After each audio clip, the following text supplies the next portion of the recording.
May mga hiwaga na hindi kayang ipaliwanag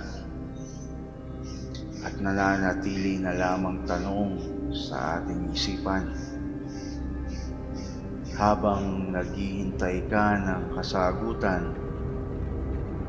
makinig ka muna sa mga maiksing kwento ni Kuya Bert.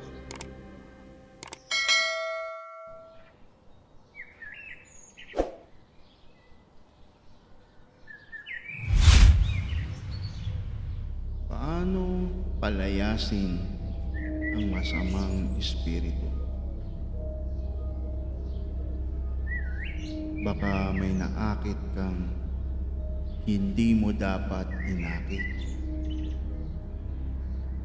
Baka may ritual kang sinubukan at nagkamali sa isang hakbang. O baka gumamit ka ng bagay na hindi mo dapat ginamit. At ngayon, may espiritu ka na sa paligid. O mas masahol pa, ang mabuting balita, maaari pa itong palayasin. Ang masamang balita, baka huli na ang lahat. Unang hakbang, kailangan mo gumuhit ng bilog gamit ang asin.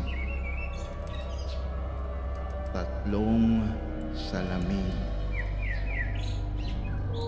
1 patak ng sarili mong dugo.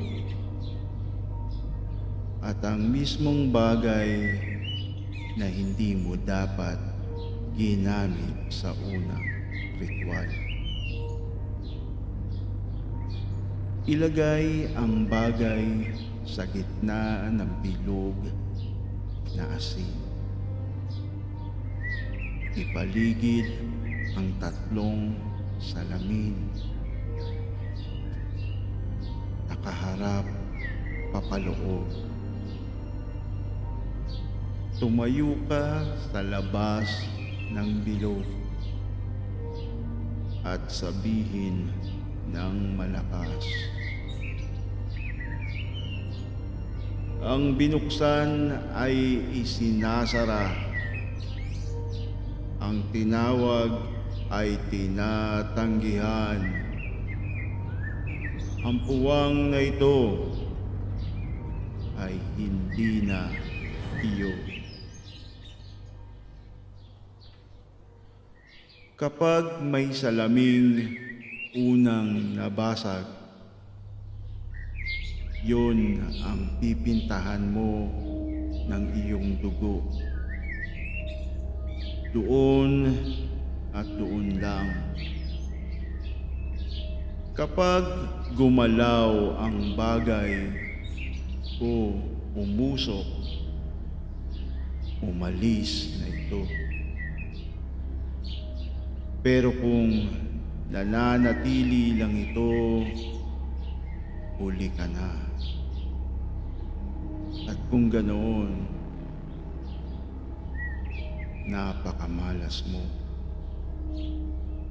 May mga hindi na kayang palayasin. Kapag namatay ang kandila, kapag unti-unting nawawala ang asin sa paligid, tapos na.